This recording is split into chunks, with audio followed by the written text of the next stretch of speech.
What's going on, everybody? Thank you so much for joining me here tonight.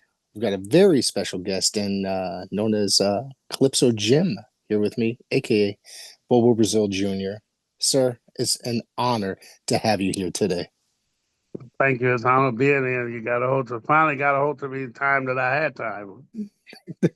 Well, I think we spent about a year trying to get this together, right? Something like that. And then I finally reached out again. I said, "Hey, are you available?" It matched up, right? Yep. This is time. I had so much going on, like I'm wrestling for three different type of organizations right today.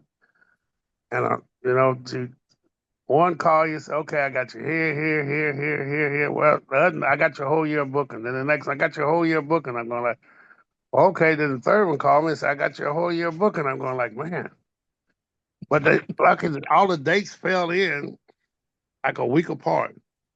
Right. And then sometime WCWO would call me, and I've had time I would go there, and I'm going like, "Gee, you guys don't let an old man rest, do you?" Man, You keep y'all them. know I've been doing this. I need to get some rest sometime. Yeah. Well, you've been doing this over 50 years from my research, so you're keeping damn busy, I tell you. Yes, I've been pretty busy. But Yeah. at this point, I love doing it. At first, I didn't love doing it, but now I kind of love doing it, and stuff. Cause it's mostly for the kids. Come on, it's not doing that. Right. Well, Right. mostly, I do it for the kids right now because they love to see me come around and stuff. And everybody said, headbutt. I go, I got a headache. And then they be saying, chop him like my wife, chop him like he stole something. Everybody in the audience, chop him like he stole something. So I go ahead on and chop him. One more time, I go, gee, they think I'm a robot?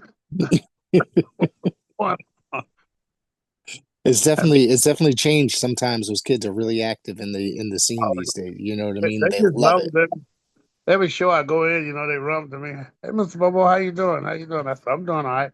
Can I take your bag? I said, sure, and stuff. And I'm out there in the middle of the arena talking to nothing but kids. I have to tell them sometime, look, it's okay. Y'all excuse me, I got to go back here and get dressed. And then I come out intermission time. Will you sign this? Would you sign this? Can I take a picture with you? Sure, not a problem. You know, Yeah, yeah. I mean, you've been around, and I have here that you made your debut in 1974. Is that accurate? That's accurate. That's accurate. So that's a year before I was. That's a year before I was born. So, Mm. uh, That's when I did my live TV show with Vince. But okay. I have been wrestling around Memphis, Hmm. other places in Arkansas, in Missouri, there. But my live TV show was in St. Louis at the Kill, 1994 for Vince. He called me in and stuff, wrestled, and I was even with him when Tony Ellis and Rocky Johnson won the tag team championship. Wow. Yep, I was in the back with Andre the Giant at the time drinking wine. Is it true that that guy could really drink the way that everybody says it? That guy, hey, I have seen them bring four glasses, and a big thing of wine in there 5 times. 5 times. I can't take no more. But I used to take every glass he drunk out of. I had him to sign it, and I would keep the glass. Yeah. Yep. Yeah. Andre and I, we got along real good. Me, him, and Ernest Yeah. Skolin, we really got along real good. Really, Arnie Skolland was, of course, he was a very important part of that era, Oh and he yeah, was he was there up until the '90s, I think, right? Something like that. oh yeah. Yeah. Then after that, he got with my partner flying Andy Shane. We used to go there and we get paid or either get a drawdown, and he go, don't worry about them. Sit here and play cards with me. So we sat there and play cards. You know? And I'm going like, he go, don't worry about it. That's the next show. So we leave there that night, go to another show the next night, and Gorilla Monsoon come in, get dressed. Then Jay Strongbow come in. We're not using. See, I know that game. They played that game. That's the game they play on. Want to tell you to get dressed. That's we don't have nothing for you. Then you be sitting there, Vince come back. Hey, what are you doing? You're supposed to be up next. So you're rushing, trying to tie your boots. Hey, I watched them do Shawn Michael like that, and I go, you won't get me. When they tell me to get undressed, okay, I get up and put my coat on. But I'm still dressed. The next thing you know, there they go. But it's fun being on the road, Yeah, and stuff. I've been in places, Japan and stuff. I went to Japan for Dick the Bruiser, really. FMW, in 91. I read that because, they do that was a different style than what, Right. I think that you're used to. They did a lot of like deathmatch and hardcore stuff. And Right. when I read that you were there, I thought I was very surprised. But, what was it like going to that in the environment? It was, at first, you get off the plane a mile away. Then it comes to a Right. shovel. And then you get off the shovel and walk down in the airport, and then cameras going off. You're like, what is going on? You know, everybody taking pictures of you and stuff. And they rode me in a limousine, and I took the train, which they call a bullet over there. I didn't ride with the other guys. Mm, I was always by myself, and stuff, and I had a translator with me. So. And the first night over there, I broke a boy leg. Young kid. I oh, didn't want to do it, but my adrenaline was going. And I'm going like, man. Then I had to fight Leon Spinks, Hulk Hogan nephew, and all the nation. That's why it was called Frontier Martial Art Wrestling. right. Every nation was there. We had a tournament. I ended up me and Wado got beat by Leon Spinks and Black something. His name was. Uh, I And have it. I think I have it here somewhere. I'd have to let me see my notes here. But when you're talking about Hogan's nephew, you're talking about Horace? yes, yes. Yeah. Hogan, Yeah. you boy. Yeah, I don't have the actual details. I just said that 91 you went to FMW. So yeah, the I don't have the actual I could look it up probably while we do that. There was a lot of nice guys over there. I met guys from New York, and we hung out together. The Phantom team, there was a little Phantom little guys. We all hung out together. It was fun. I loved it over there. Right, right. Well, Of course, you really made like a big impact in the Midwest area, really, like with the WWA, correct? right. Yeah, and under the Dick the Bruiser, and were you close with Dick the Bruiser? And you worked there for quite some time. I was real close with Dick the Bruiser because at the time, before I trained Sinister Minister and got him in the business, my kids was down in Arkansas, and their mother had killed her boyfriend. Oh my And goodness. my son seen me on TV, and he told him, "So that's my dad. That's my dad." So the lady got in contact with Bruiser. Then she got in contact with my mother. My mother was living there. And I said, why is the welfare calling me? Everything paid up. Why is they calling me? But I didn't know she had killed the boyfriend. Right. So Dick the Bruiser gave me the championship credit card and his Mercedes Benz. His daughter Michelle, she had the keys and the credit card.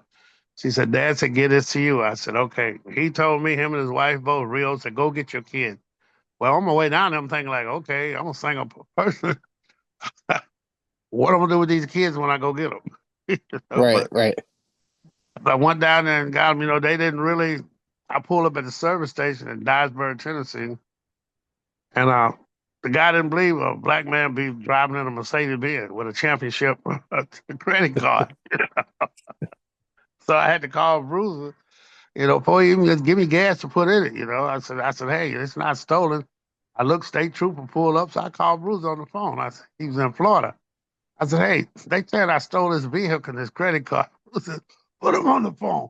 Put him on the phone right now. And he go like, why is you saying he stole that credit card? It's my credit card. My name is Dick the Bruiser, William Alpha, and said that shit would be on that card. So they looking. So one of the state troopers knew because he had wrestling in Memphis Hmm. and knew his voice. I said, yeah, that's Dick the Bruiser. He go, why should Jim steal a credit card, especially my credit and my car? And they've been reported.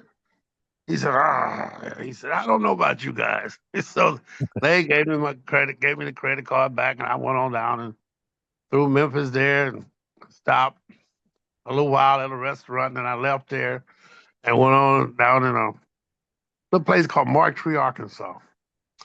That's where my kid's mother was living at the time. And I got my two kids. The sheriff made us, he didn't make us, he just asked them, say, you should go on and sign them over to him. So they signed them over to him, and here I go back. On my way back, I get a call from Vince. Can you be in Cincinnati?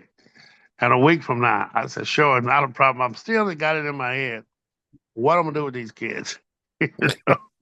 So I get back and I told Bruce, I said, thank you. I'll pay for the gas. He said, no, don't worry. He called the kids and then he looked at them and so this is they said, when you wrestle, just leave them here. And I said, well, Vince called me. Bruiser didn't too much like that, but he said, as long as you're getting paid, it's okay. Just and he didn't have nothing for me for the next month or two ago.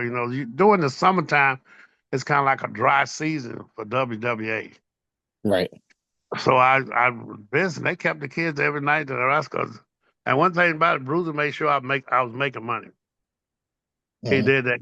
Even when he sent me to the NWA, he made sure I was making money when I wrestled Ric Flair. So I didn't have, we got along real good, and stuff. One thing about it, he didn't like for you to lie to him. He didn't like that at all. Right. So when I brought Sinister Minister in, Robert Warner, when I brought him in the business, he go like, is this kid okay? I go, yeah. He go, well, I'm going to take your word for it. So, well, Sinister and we become best friends. We travel all over together and stuff. So I really had a good time in wrestling, and stuff with the friends Yeah. that I had and stuff. But nobody would believe I would be still going. I didn't believe I'd be still going today because I seen so many fell off. Like Bobby Cope was the champion at one time before I won the belt in '86. I just couldn't understand what happened. Then I realized all that drinking and doing drugs was tearing their body down, and I didn't do Right. that. Right. I didn't do that at all. So it come a line draw when the old man Bobo caught his son doing drugs, the one that had the name Bobo Brazil Jr. Mm-hmm. He called me to Ben Harbor, so I goes up. I used to go up there and cut his yard for him because they wouldn't cut his yard when his health got bad. Right. So he wanted to go to Niles with me, Niles, Michigan. I said, sure. I got plenty of room. Ain't nobody but me. So me, Andy, Shane, and guy at the time named was Bounty. We all hung out together in a Dice Man running Vegas. And we got to Niles after the match was over with. I mean, it was hot out there too. It was hot. I was sweating. I told my partner, and I said, boy, I'm gonna be your size after a while. We keep wrestling in this hot sun, man.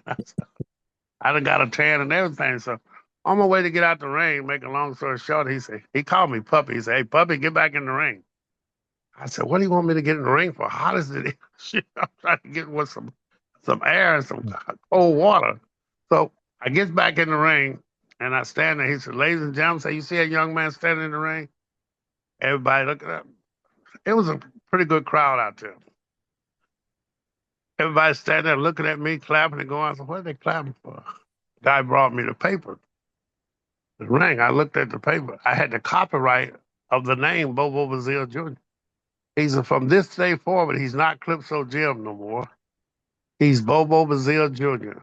My son, everybody started clapping and going on. I'm going like, oh, I'm dead. I got to fight with Carl now. And believe me, I went around with Carl with the name several times. Right. But I had the copyright of it, and it was notarized, so that's what kept. Every lawyer Carl brought to me, he brought several lawyers to me, and they looked at that. They told him, "Say nothing you can do." And he gave the right. He gave the rights to the name. Gave He you the rights to the name. gave me the rights to the name in Niles, Michigan. And so you mean that you guys had a great relationship with Bobo Brazil. So it seemed like it. Like I know that you guys worked together for a little bit on TV as well. Yeah, he took over managing me, and Yep. then I went to the Hall of Fame with him and stuff, and Vincent invited me there, and told me they glad to have me and stuff. And we was in Baltimore, Maryland, and he go, we having a big show tonight. You want to work? I'm going like, now, I know who he's going to give me to work. I already know who he was going to give me, Mr. Fuji. I could never I could never understand what he was talking about half the time. Right. I remember he said, spread your legs. Well, I thought he said, grab the leg. I reached down to grab the leg. He said something in his language. I guess it was no. He lift my chin up and chopped the blood out of my chest. Bam. I said, oh, I know what you mean now. Spread the leg. So I spread my leg, he get that kick like he usually do. So I get back to the dressing room and he looked at the old man. He said, he's a good kid. He just needs lots of work. Lots of work. So Vince gave me a lot of work. He had me to Yeah. wrestle Murdoch that night. He had me to wrestle John Studd. Then I turned around and I wrestled Rocky, Adrian Hmm. Adonis. I did all these different tapes. You know, never beat Right. nobody. I count the lights every time I went down. I'm going like, man. But John Studd was a character. Yeah. He kept telling me, he said, duck the elbow. I ducked the elbow. He said, duck it again, backwards, duck the clothesline, duck this elbow. Then I like, what he's gonna do? As I ducked, my knee went in the back of his knee, and he had weak knees. Right. Down he went. He said, cover me. And I'll never forget this. I covered him. He pitched me over the top rope. I said, oh boy, my stomach hit. Oh man, that hurt. That hurt. He gets out the ring. He pressed me over his head and threw me back over there. And he gets in there and pinned me and said, good job, kid. And I'm going like, what? Oh, I finally catch my breath now. So as I'm walking back, I see this lady up there saying, baby, why you keep coming out here? You just gonna get beat every time. Later on, you know who it was? Sapphire. Oh, okay. Yeah. It was Sapphire. I said, I can't believe she ended up managing me for a long time in independent. She did. Okay. And I All said, right. I never believed that I would see you in the dressing room and you had she didn't even know nothing about wrestling. Right. Vince did that, brought her in Dusty Rhodes that a night to embarrass Dusty Rhodes. But it worked out good. I mean, I think that he embraced it really, right? Yes, it did. You can give him the worst idea and he's going to make the best of it and get it over. That's the kind of guy he He was, did. really. Yep, that's kind of how he did. So that went on for a while, and everybody joined, and a lot of people didn't understand, but I learned a lot from Sapphire. Yeah. Oh, I did. I learned a lot from him. I learned the do's and the don't on the outside of the ring. And my old man would teach me the do's and the don't on the inside of the ring. And plus the other wrestlers, like I said, Mr. Fuji and John Studd and all of them, they helped me. But Tony Atlas and Rocky Johnson just seemed like they couldn't get along. Because Rocky's supposed to have pinned me. He put me in his finish and pinned me. Then Tony Atlas get me up and pressed me over the head and slammed me and covered me. I'm like, what's going on? I get pinned twice in one night. You know? So they gets back in the dressing room, they argue. You know? Right. Right. I said, wow, man, what is going on here in this place? Uh, And I know. that's the way it was in the WWF at the time. Yeah. Where was that mostly? Like New York, like Northeast? New York, St. Louis, Yeah. Cincinnati, Baltimore, Maryland. I was seven of them places. I even took a trip with them to. It was Australia. That's where we went to Australia. Okay. And I'm looking at the kangaroos hopping everywhere. I'm like, man, this is something new to me. Did you ever come to Connecticut when you working Yes. for them at all? Yeah. Whereabouts? I wrestled in the big what you call it. It's been a long time now, but I wrestled Marty Jannetty there. Okay. New Haven, maybe? Yeah, I believe it was New Haven. Okay. Because Shawn Michael was acting like he was a little bit afraid to wrestle me. And I said, he don't want to wrestle me. And Marty said, no. said, okay. So Gorilla Monsoon told Marty, they go out there and have a good match. I made Marty look like $1 million and came back. Everybody was looking at Shawn Michaels and said, that could have been you. That could have been, and that's something I didn't get along with Shawn Michaels. I didn't know much about him. But Marty Right. and I got along real good, and stuff. Yeah. Yeah. I met them both over the years, and they all seem like they both seem like pretty good guys at some point. Yeah, but Uh, they are pretty good guy, but he just had different ideas about wrestling. So many people, he's like, I don't want to get hurt. I don't want to get hurt. right. You know. So I guess that's why he didn't want to wrestle me. I was built a lot better, then and stuff. I was all muscles and stuff. And then I said, wow, he don't want to wrestle me. You know, I had Uh, got, I, I got about another 5 years of experience in the ring, and I know how to handle myself pretty good. right. Right. You you got to work with Dave McClane early in his career as well as an Yes, announcer, and he was working basically for WWA, doing announcing, and he obviously became a famous women's promoter for several different companies over the but I years. trained the first set of Glow Girl, I trained them right there in Indianapolis Okay, at the Hoover Dome. At the Hoover Dome, I trained them, and then I choreograph all their matches. right. That's why you see me as a referee in there because I was choreographing the matches. Interesting. That's interesting. I never realized that. I mean, there was a I was watching where you got attacked in the locker room and Dave McClain by the Hogs, the Wild Hogs, Yes, and Dave McClain's just standing there screaming security, whatever, whatever, into a microphone, and I was like, he could have done better, you know. So that's Dave. Dave was a character. He was something. He was a nice guy. Everybody thought that he right. was a butthead, but he really was a nice guy. Cause the story that I never forget about him. Here I am. I'm the world's heavyweight champion for WWE. We were flying down the highway to Toledo, 100 and something miles an hour. The state trooper pulled us over. He said, "You know how fast you're going?" He said, "Yeah." He said, "But I'm trying to get the superstar to we was in Detroit then. I'm trying to get him to Detroit." The state trooper said, "You're going to kill him getting him there. You're going to kill him driving this fast trying to get him there." He said, "Do you know this here?" He said, "This is Calypso Jim, the world's heavyweight champion." He looked over at me and said, "Congratulations, here's your ticket." It sounds like a cop right there. Yeah.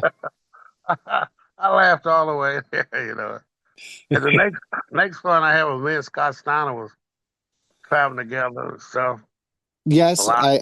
I saw that today, and I thought it was interesting because that's actually the first time I saw him was in Memphis, and then I didn't realize he had worked the WWA until a couple years later. When I Yeah, through that's where he getting got tapes. started. Yeah, That's where he started with them. yeah. So what was it like teaming with him so at such a young age? Really, I mean, I think he was in WWE or WCW probably 2 years later. I think, right? Yeah, it was great. What it is, he first went to WCW. Hmm. They sent him back. They said, "We want Calypso Jim. We don't want him." So I went and wrestled a little bit. So when I come back, I told Scott, "Look, you go down to Memphis and start there, and then go and catch up with your brother there. Go get your little training up under your belt down there, get a little bit more experience." And he went down there and he did it. He made it. you know. But being, with it, it was very, very educated, traveling with a Big Ten wrestler and knowed a lot about high school wrestling and stuff and college wrestling.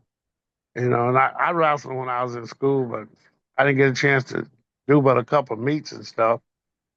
But the travel with him, it was great experience. I mean, he didn't talk about, much about it at school. Most he talked about is he had pictures of his girlfriend, Hmm. nude. But he was fun to travel with, and he was a good friend of mine, and so and you can tell when he had something on his mind because he would not give you a straight answer. Mm, You can ask him something, he go, "It doesn't make any difference. That's what it is." And then you knew it was something on his mind. Then right. you knew something was wrong. And stuff. Yeah. He Yeah. was ready to go to the big time. So he went.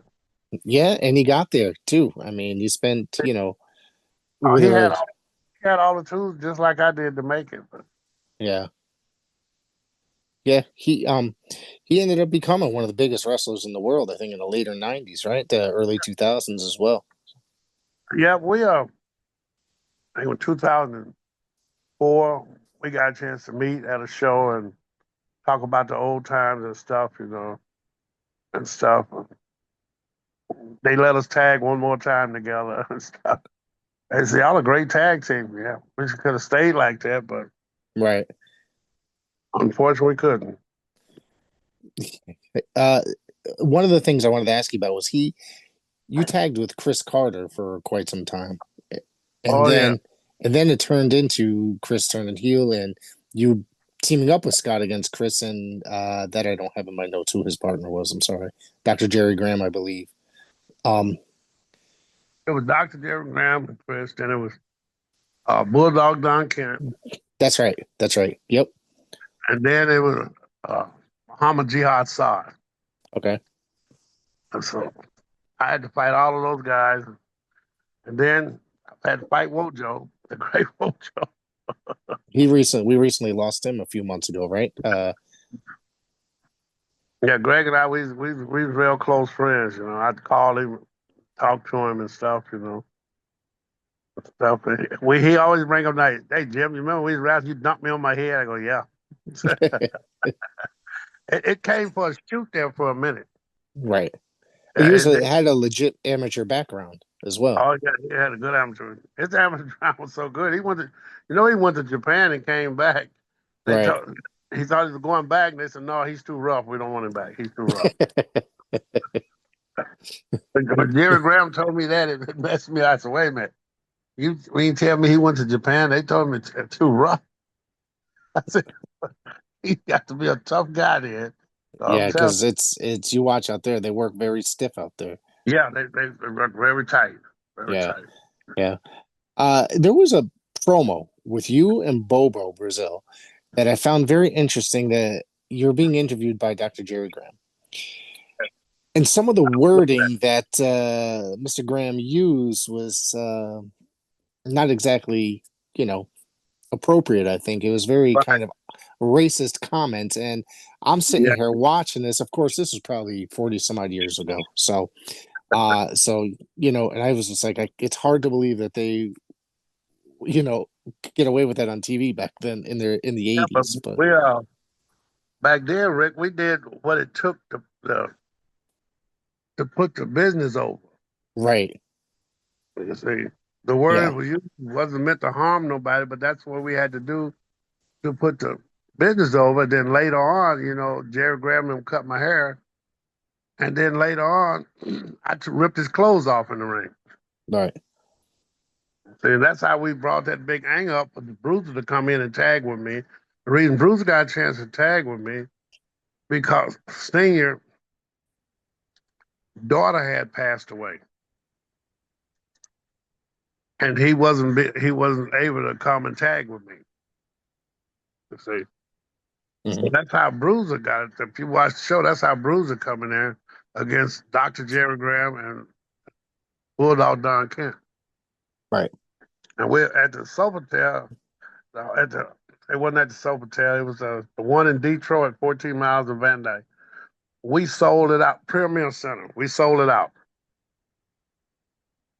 I mean, people come from everywhere just to see that match. So, and That's awesome. we had a good time in it. But what gets me a lot of guys see me right today. I remember you got your hair cut and cried in the ring. So right today they remember Yeah. Yeah. that. I said, wow. But that's the way the wrestling business goes. Right. Yeah. And Yeah. so What about working with was it the Wild Hogs and Sal Creechman? That guy was quite the character himself. I thought. I trained him. Yeah. Yep, I trained him. So we had to make his gimmick work. And then Bruiser stayed on him because he ended up marrying Bruiser's daughter. Right. Bruiser stayed on him. So I said, Jim, make something out of him before I kill him. So we had to do, what it took to put the show over with him. Right. But you should see us backstage, man. We be in his face, yell, you're gonna do it like this. This is the way you're gonna do it. You're not going out there and do it the way you want to do it. And then really, I think what put his character over is when I dressed as Princess Jasmine. I don't know that you see that match or not. I don't think I've seen that one. No. I dressed as Princess Jasmine right there at the Tennessee Armory in Annapolis. And they say it's not going to work. So Dick's daughter, Shell, she put the false eyelashes on, she put the makeup on and stuff, and she put the wig on, everything. So I go out there. So I started beating the mess out of him. And then I told him, I said, when I get done beating the mess, my back turned, you come in and get. So that made him feel a lot comfortable when he came in and got a little revenge. And then Senior come out and saved me. Right. So he started doing better after he see we wasn't going to kill him. But usually everybody come in and they scared we're going to kill him, if they do something wrong. But we put his character over there. But working with him and the Hogs, J.R. Hogg was real good. Lanny, he was very, very good until he decided to have a little drink before he get in the ring, and Mm. that's when you get a little stubborn. Now he kind of act like he was a little lost, but they was a good tag team together, but you could keep them Right. and stuff. I thought And they then, were a good tag team. They were kind of like, they were kind of brutal to watch. I mean, not in a bad way, like in a good way. You know what I mean? They go in there and just beat the crap out of you. yeah, I mean, I love working with them. I worked with JR. We I went to NWA and worked with JR when he came back from Japan on a tour. And I didn't know who he was because he had lost a little weight. I'm going like, why is this guy keeping his back turned to me? But every time I go to walk in the front, to ask him, hey guys, what we're gonna do, he kept his back turned. So his partner would do all the talking. I said, hey, what? He can't talk. What's his problem? He wouldn't let me see who he was till we got in the ring, and he still had his back turned. So I was with Frankie Adonis, was my tag partner. So I pulled my jacket off. Frankie didn't wear a jacket to the ring. And I had my back turned. I was stretching around. I turned around. There he is standing at me. He go, "Oh, it's gonna be an easy night. It's gonna be an easy night, Bubby." It's gonna be and like I said, they were they work rough, but they was the light as a feather in that ring. Right. And then that the World Warriors came along, not the Road Warriors. I worked with both of them. Hmm. Hawk now, me and Hawk won the tag team championship. And we supposed to went over to Japan to defend them, you know, and stuff. But we worked with the World Warriors. Okay. They was out of Chicago, boys out of Chicago, and stuff. And they was pretty good, but you could tell they was beefed up on the juice, and they was a little hard Right. hit, Right. and stuff. So they didn't work out too much, you know. They didn't work out. Right. Right. It was Uh, fun working with those guys. Now I know when the Sinister Minister, friend of the show, obviously, great guy, Robert Wermes. He's a He, really great. yeah, great guy. I just spoke to him the other day on the telephone. Thank you for giving me a call to check in on me. I was hospitalized recently, so he checked in on me, and one of the things I remember having a great conversation with him, and he was telling me how World Class was trying to come up to the uh to the Midwest, into Chicago and stuff like that. And you Yeah, got and you got to work some of those shows. You got to work like Iceman King Parsons and yeah.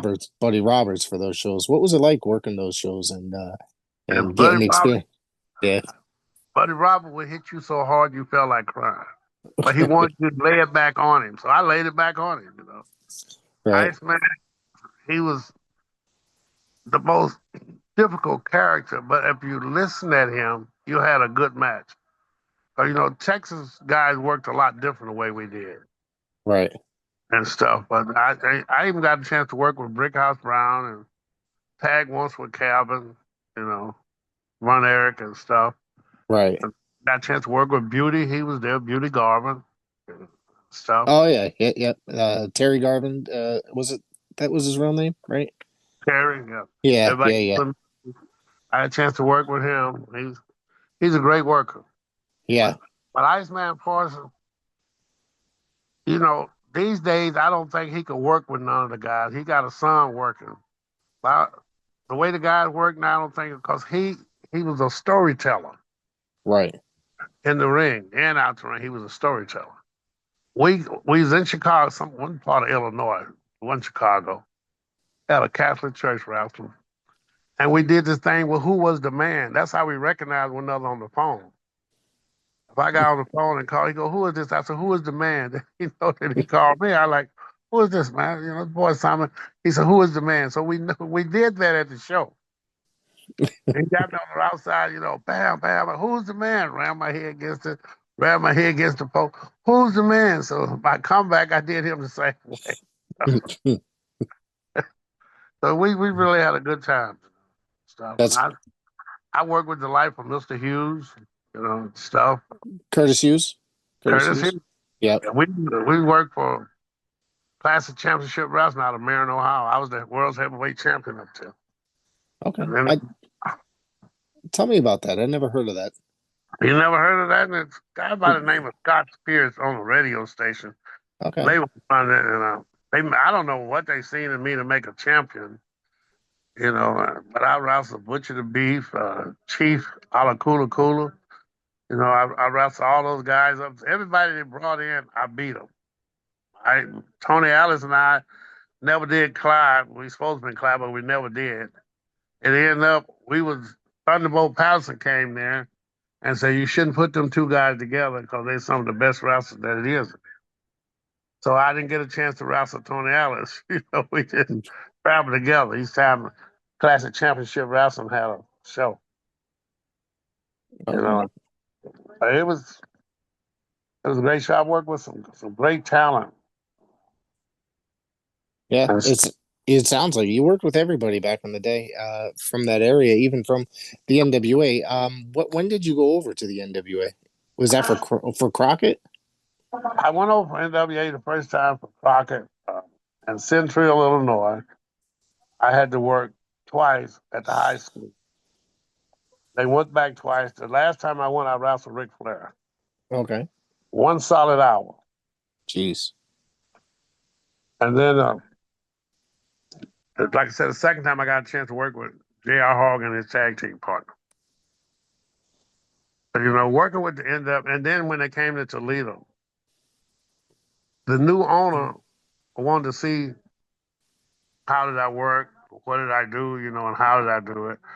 So they put me into managing a little bit and then announcing a little bit. And then they decide to put me in the ring. And when they did that, they had to drop the belt to me. They didn't want to drop the belt, but they had to drop the belt. And then I held the belt for, I think, about a good 6 months because I was the world's heavyweight champion for WW. Bruiser Bellum. It was Bruiser Bellum at the time. I Right. held I held the belts there for like 2.5 years. Okay. I had it really till I had a stroke. That's what I did. Okay. And then finally, when I got myself back together through rehab and stuff, I came back pretty quick, less than a year. And I wasn't able Yeah. to wrestle. Jerry asked me to just to show up at the show in Toledo. They was in a bar. And I met all the guys. The guys shook my hand and stuff. So the most emotional part about that is that when I got in the ring, finally when I got in the ring, because they had to help me in the ring, and I didn't know why they wanted me in the ring, and I'm going like, man, I'm on a cane. Why they want me in the ring? You know. So I get to the ring, and every champion came out of the dressing room and laid their belts down before me, put what they can on my shoulder, and they turned around and said, ladies and gentlemen, this is the real world's heavyweight champion. that's when I got very emotional. Water started running down. Like Right, right, I appreciate you guys, for doing that. And most of the guys gave me half of their payday. what? Yeah, they did that right there. And that's when I always loved the Jerry because he always took care of his guys.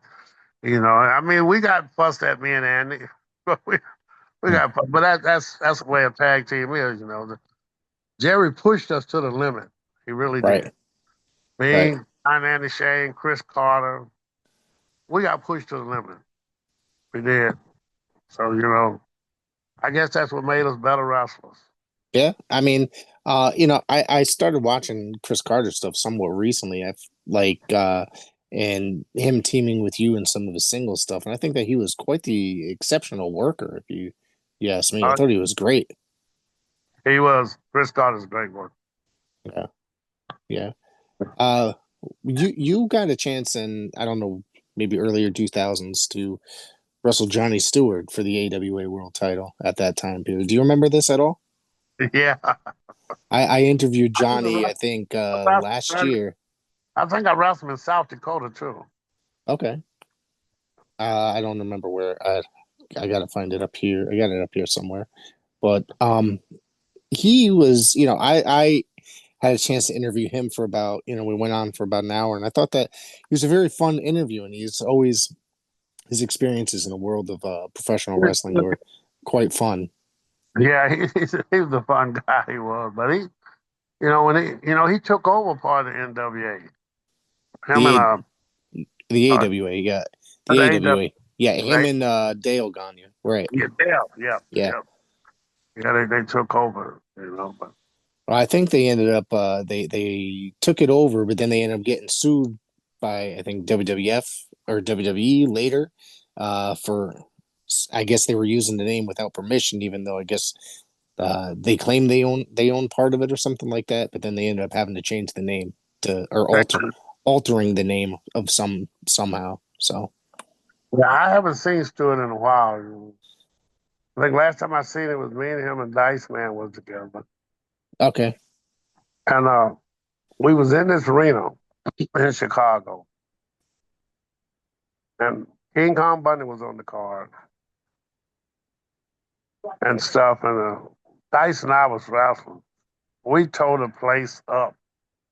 I get some plat in the mail about a month later, said Calypso Jim, aka Bobo, Dice Man Ronnie Vegas, had the greatest fuse that had ever been. I go like, I don't even remember that. I didn't, Rick. I didn't remember. that's funny. If I said, where did this come from? She go, you don't remember that? I go, no, I don't remember that. I mean, you do so much, you're not going to remember everything. Right. But the one I do remember, Dice and I, it was, let me think about who Dice's partner was. I think it was J.J. Bauer, the bounty hunter. Okay. Flying Andy Shane was my partner. We was up in Cleveland, Ohio. And Jimmy Snooker was there. And they go, the guy promoter come in there, he handles our pay. And he said, Snooker's the main event. So I said, hey guys, let's pull a trick on Snooker. Let's go out there and work our butt off. And I said, first thing Snooker says, don't put me behind them no more. So we went out there and worked our butt off. We used cheers. They hit me in the head with cheer. I wouldn't sell it. That's what messed the peoples up. Ah, I turned around and hit butt. I mean, Dice doubled a chair over my head. He did. I turned around and hit butt. The crowd went nuts. We get back, we laughing and talking and going on. As a guy, we better get on the highway because, Cleveland is a long way from us. Andy was from Michigan, Bounty, he was from Waterloo, Indiana, and I was out of Indianapolis at the time. And Andy, he was out of Brooklyn, Michigan. So we go to get on the road. Jimmy told the promoter, well, what the hell is wrong with you? I can't go out there and follow that. As he was a character. He really was. Yeah, I met him a couple times. He was a nice guy the couple times I met him. Yeah, Yeah, yeah. you know, different. I sit and think of days, Rick, the guys that I travel with, and the fun guys with. The funniest guy that it was the Sheik, The original Sheik. not Zeb, Oh, okay. the Sheik, the other Sheik.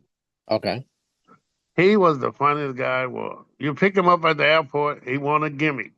You got gimmick, man. Andy looked at one another, you know. Andy was ready to go off because he don't do no type of drugs, not none. You know? And I said, Andy, I know what he's talking about because back in the day when I first started, I said that's what they used to call marijuana. You're not going to put that in my car. No way you go. So we took him to the Reno, and we got Malcolm Monroe to go get him some. But I tried to explain to my partner, Andy, that's how it is. Right. That's exactly how it is. You know, even the guy that did the comic book on me, you know, that's what he did. And Andy would not go to his house. I'm not going up there to smell that stuff. I had to go up there and do an autograph signing, you Right. know, and stuff. And I said, Andy, you won't be in the house. We'd be in the street fair. The street fair. He wouldn't go there with me at all, you know. Like, and I appreciate being guys around there, Rick, because it helped me more Right. and stuff. And you think about Carl, which he always been closest to the brother, Carl Harris. That's why he lost the name because he got busted in the van smoking.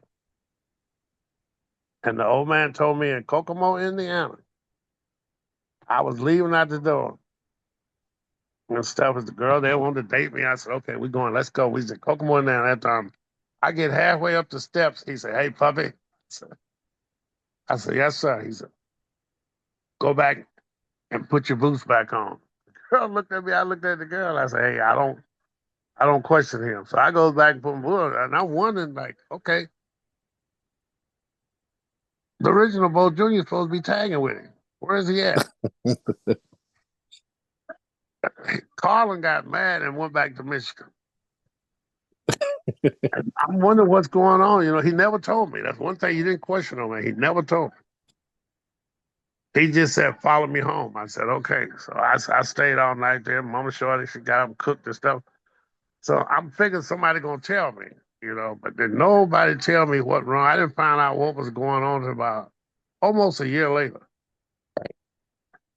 Well, I found out he got fired. He wasn't allowed to use the name no more. We went up to a thing that Moolah was doing, the Fabulous Moolah was doing. That's when I found out. Oh, Because okay. he kept calling me Junior, and I'm going like, I'm not Junior.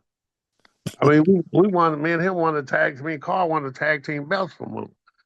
And she said, you're Junior. I said, no, I'm not. I said, Carl is Junior. She said, there's no more Carl, you're a Junior. So I guess she know what she was talking about in the first beginning. So Right. I, you know, and I, like I said, I got a chance to meet Mae West. She was a very funny lady, you know, and stuff. Yeah, I saw you could tell by seeing her on TV that she was very funny, that she seemed like she was willing to do anything as long as it was part of the show. Part of the show, that's the way she was. She was. Yeah, even in her I guess her older age, you know. Yep. So, He was still being there. I live in Louisville now. She came here once. I went to the Greyhound station to do something I went, and she was there. They spoke and took her to the airport, but somebody took her to the Greyhound station. So I said, I'll take her to the airport. And she kept looking at me. She said, Junior? I said, yeah. She said, well, I was great balls of fire. I never thought I'd run into you. So I took her there and sat there with her till her plane got ready to depart. You know, and stuff. That's the last time I seen her, you know, stuff. right. And I'm, wow, man, it's a small world. Stuff. Then they thought I was gonna, me and our troop was gonna have a little, you know, run in because he was wearing his hair like I was wearing mine. you know. So we Right. but when I seen him, my screen done froze on me. They did it. Yeah, my screen froze on me for some reason.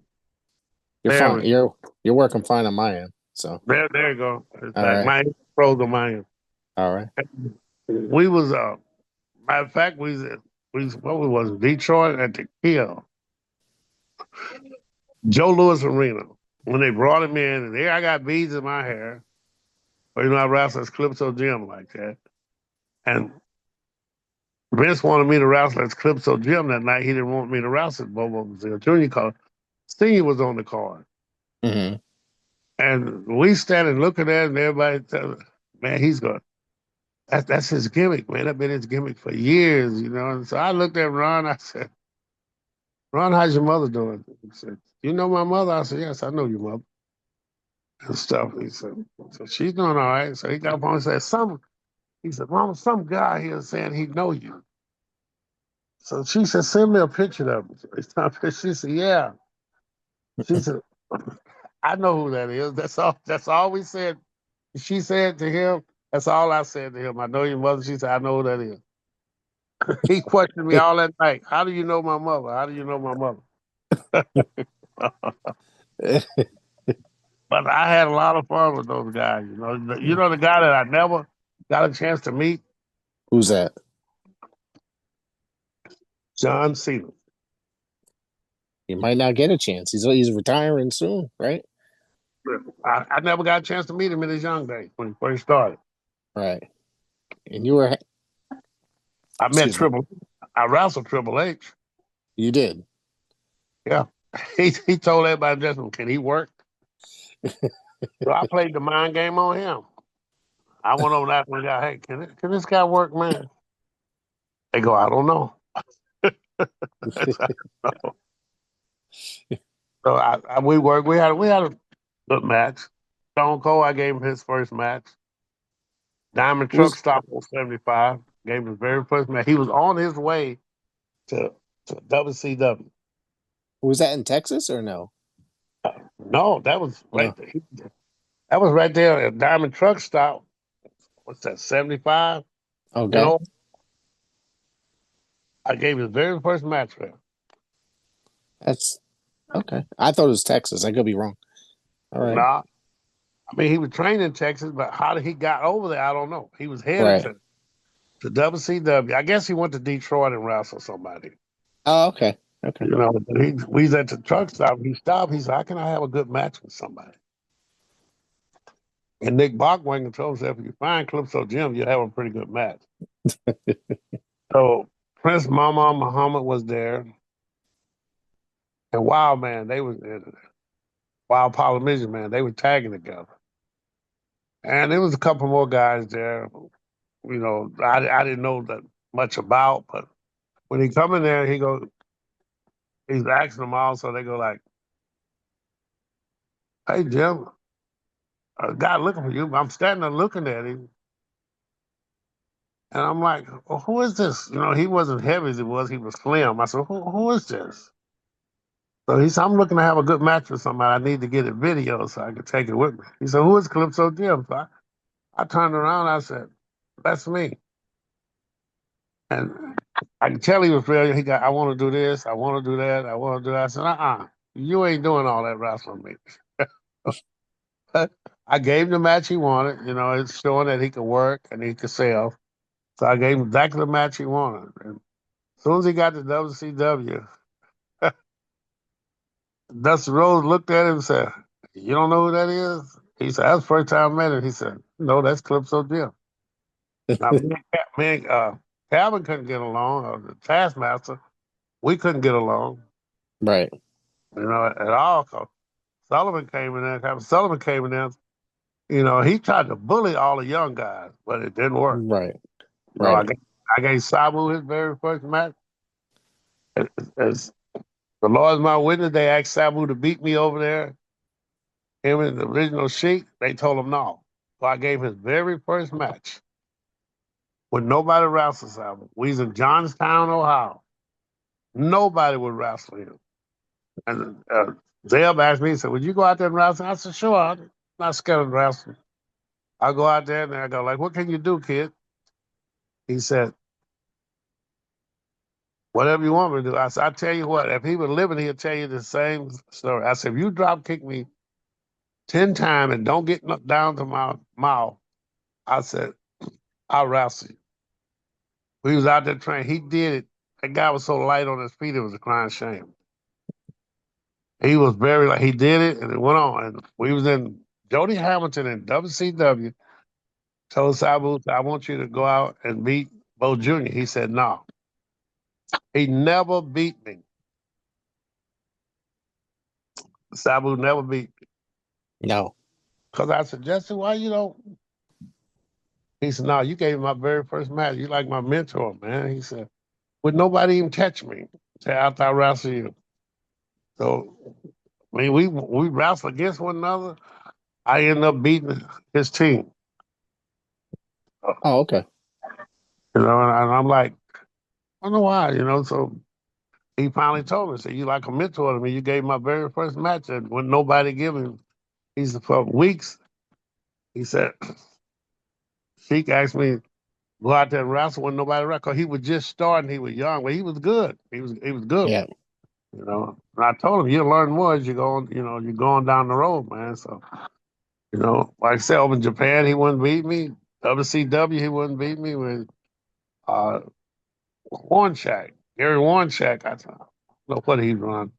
I don't forgot now what he ran, but he wouldn't beat me at his show. What he run, the guy run the push, he wouldn't beat me. So we wrestled one another, but I always won. Okay. And That's interesting. I never figured that out, Rick. I didn't. I never figured that out right today. I mean, he looked up to you, it sounded like. Yeah. Yeah, he did. He did. So, I mean, we would meet on the road.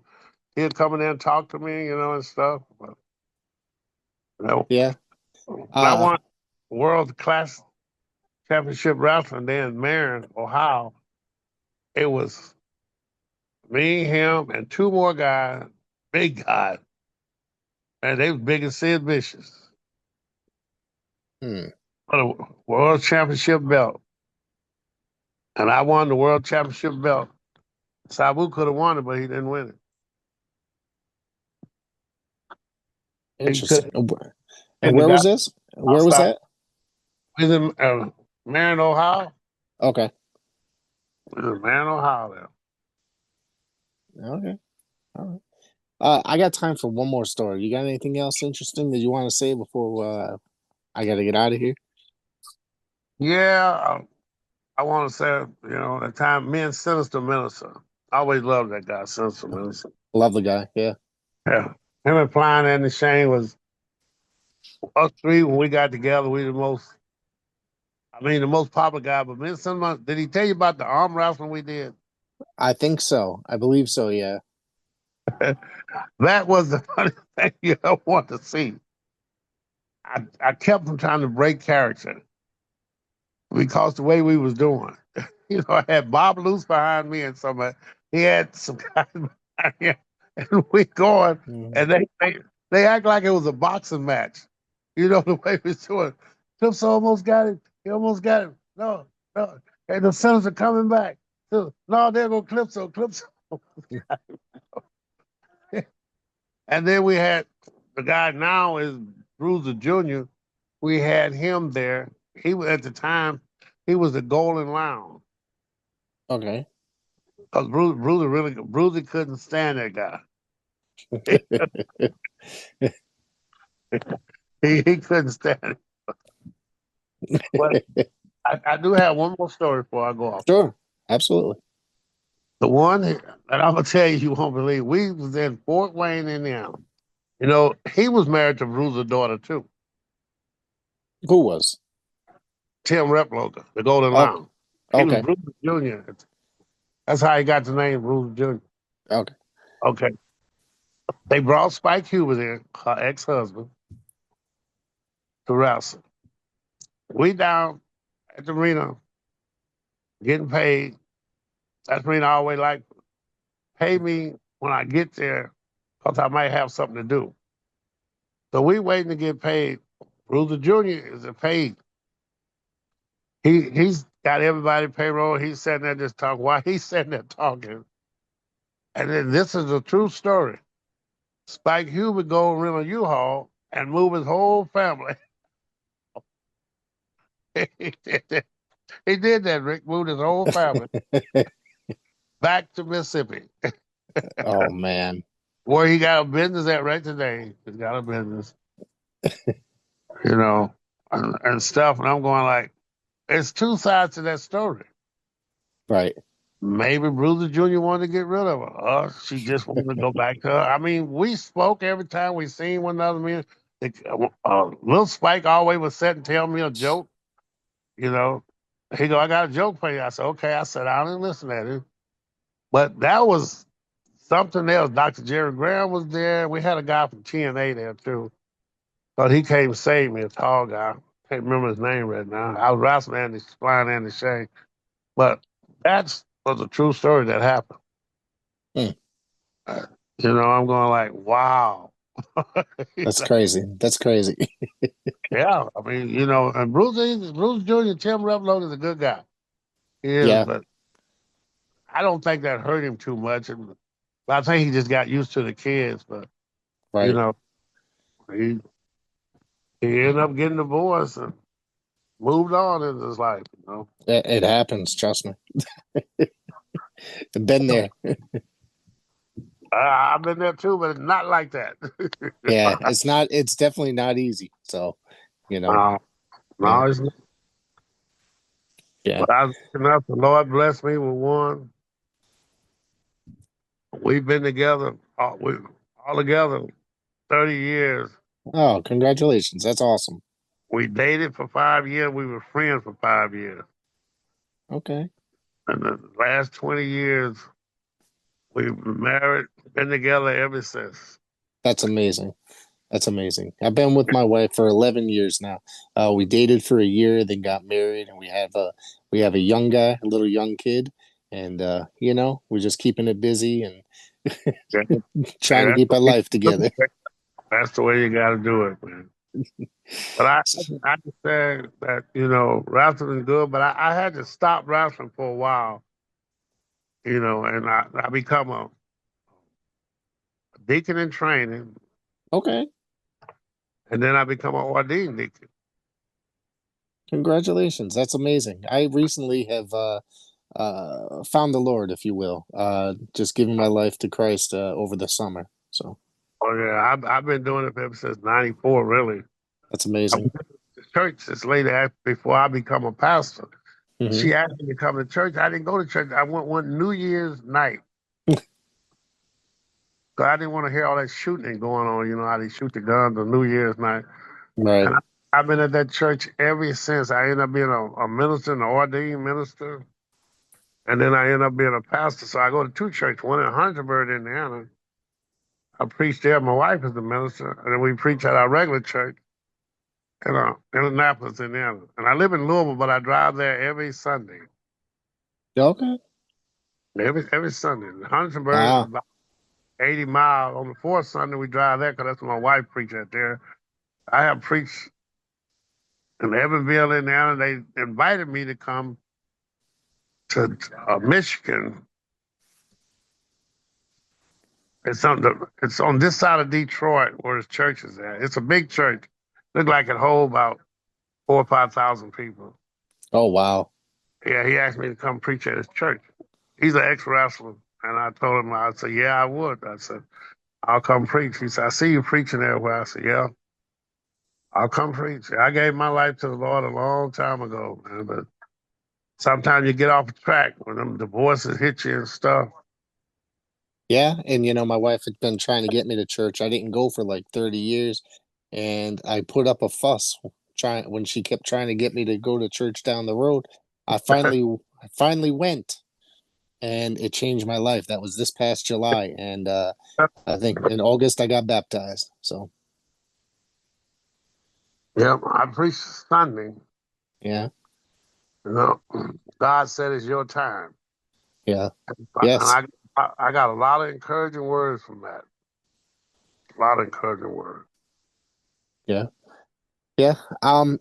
Calypso, I want to say thank you for coming in, and I would love to have you come back here in the future, if you will. Anytime, just let me know. Anytime. All right. Thank you very much. Thank you, Rick. And you have a blessed evening. You too, sir.